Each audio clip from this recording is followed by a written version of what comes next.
Hi YouTubers, in this video I will be showing you my automatic processing center built with the Technic pack, which processes the outputs of my quarries, and I will be showing you like in detail how I did things and why, and just kind of give you some maybe tips and show some tricks which hopefully will be useful to you if you decide to do something similar. So in general there are two ways in which you can set up a processing center. One, you can process the output of your quarries as it comes out continuously, and the second one is you can accumulate all of the useful materials somewhere in the chest and then process it in a batch a lot at a time. Now, I personally prefer the second approach. I think it has certain advantages. So right now I have here a chest full of all kinds of ores. So why don't I flick the switch here and start processing it, and we'll just see how it works. So this chest right here has a detector underneath, which is a cobblestone pipe with a gate attached to it. Whenever there are items in inventory, it sends a redstone signal and travels straight to this engine, and so it would pump, basically extract items out of this chest as long as there are any. This is quite convenient, but the only thing, if you decide to set it up like this, make sure that this gate is next to the chest but not next to the engine, because it would actually detect anything that's in any fuel in the engine it would detect it as items in the inventory, and so it would be on until the engine runs out of fuel. So there is a little bit of sorting going on here. I sent copper and tin into the macerators. The rest I just sent straight to be smelted. Coal also macerated into the carbon fibers, into the coal dust, I mean. Now, in general, the most difficult thing in setting up an automatic processing plant is to have the rate at which the inputs are coming with the match with the rate at which they're processed, and then with the rate at which they're extracted. In general, the bottleneck will be the processing speed, because machines are expensive and you don't want to have too many of them. You need to like control for the situation when the inputs are coming but there is no place to put them, like for example what's happening here. All of this furnace is already full, so I have created a feedback loop here. It's a teleport pipe, you can see 11, which would simply take the items and send them back into the chest, and then the engine would continue pumping them back into the system, and then the space would free up eventually. I could have set probably some timeout on this engine, but I don't know, I just decided it's not worth it. Now these items on top of the items which provide the pipes which provide items into the furnaces, these are called advanced insertion pipes. They were added in additional buildcraft pipes, and they solved a big problem which stone and cobblestone pipes had. If you use stone or cobblestone pipes here, sometimes if there is, let's say there is 60 iron inside this machine, if there is a stack of iron traveling down this pipe, it could try to insert that stack into this machine, and it would like only insert 4 items out of that stack, and then the rest of the stack would just pop here, create lag, and you would just lose these items unless you immediately notice it. So these are very convenient. The second function that they have is that they make sure that the machines will be occupied. So if there is a space in this machine, it would actually insert items into this machine instead of passing the items down the road. With stone or cobblestone pipes, there is an equal chance of a stack going here or here, so you could have 3 machines totally empty and the stack would just travel down the whole line and just go into the teleport pipe. So yeah, these are very useful. So um, now, to control the rate at which the items are extracted, again I have set here the detectors which detect um, when there are any items inside the machines. So very simple: items in inventory send the redstone signal. I combine all of these redstone signals, and if there is anything inside, um, I would have a redstone signal on, which just trails here, actually really close. And there is a relatively simple system with one memory latch and two timers um, to control the steam engines which extract the items.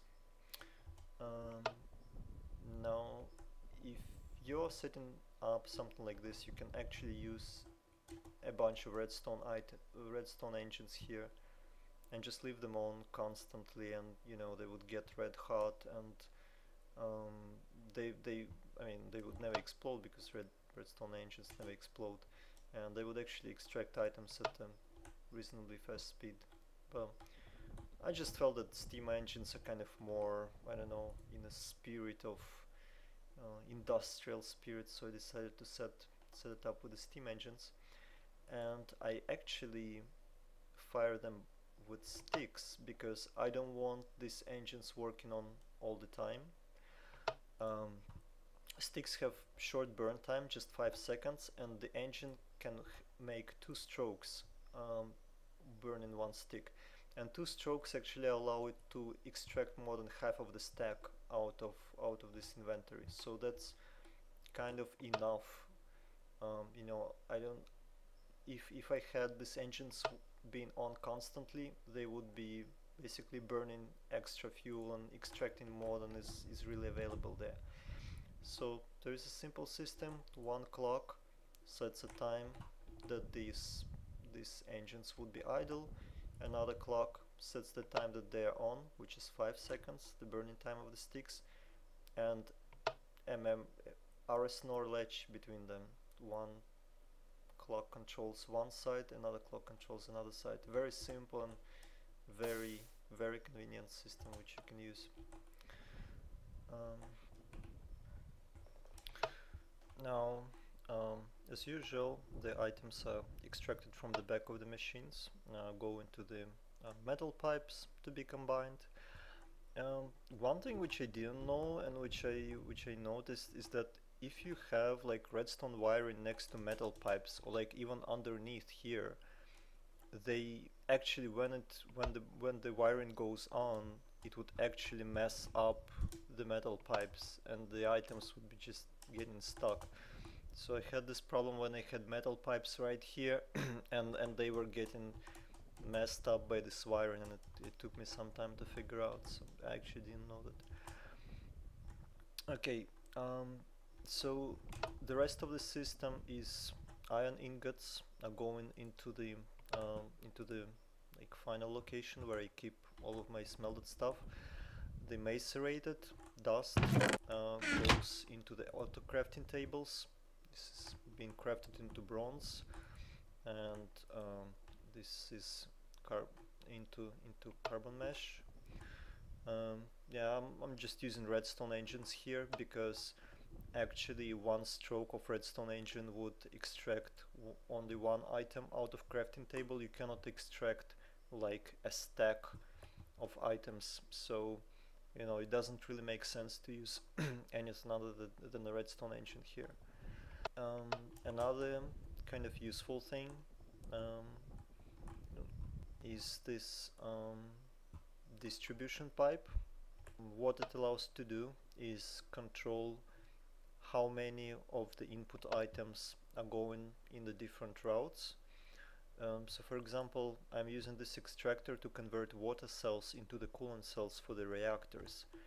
And the thing with water cells is that they stack, but then the coolant cells don't really stack. So I cannot have like more than 3 water cells really processed before it needs to extract the outputs.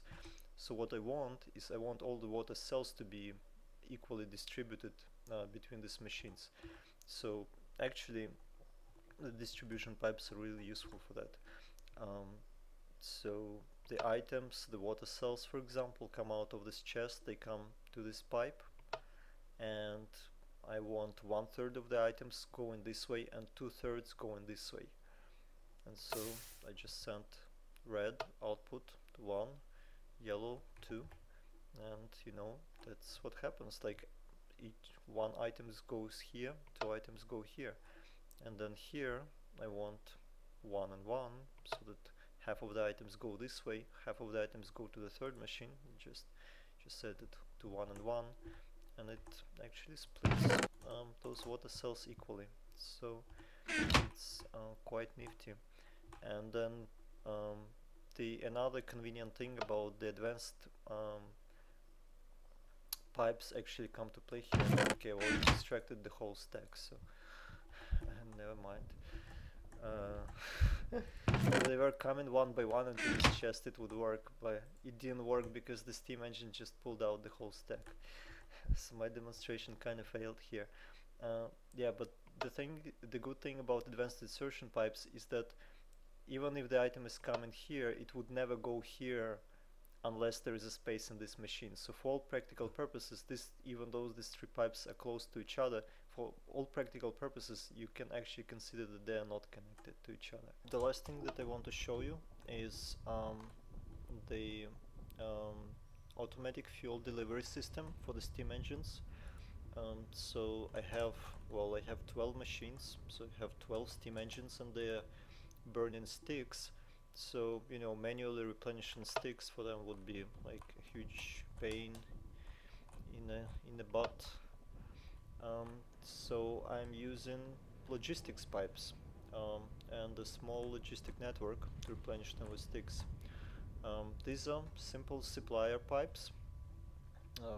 They make sure that the inventory adjacent to them, which is a steam engine, is supplied with sticks. And where do they get sticks from? Well, there is a crafting pipe for that, which crafts sticks out of wooden planks, and a chest which has a provider pipe next to it, so that it would be providing sticks into the providing planks into the network, which is connected to the chest where the wooden planks are coming from. This basic logistic pipe here is pretty important because it sets the default route. Otherwise, all of the extra sticks that were unused, which came from this crafting table, would actually just get wasted.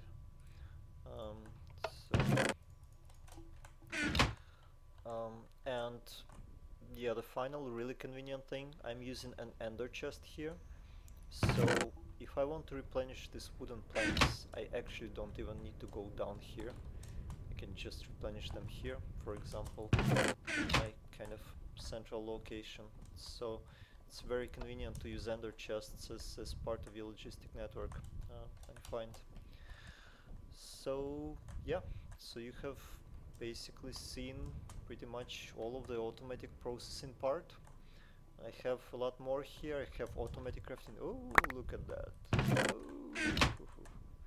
I've got a lot of stuff coming out. Okay, so you have pretty much seen most of it. I have also a huge like automatic auto crafting system which crafts everything from wooden gears to nuclear reactors. So maybe I'll make another video on that and how it's actually connected and feeding into the automatic processing system also. But this is it for now. I hope you find this useful, and so yeah, this is it. Bye bye.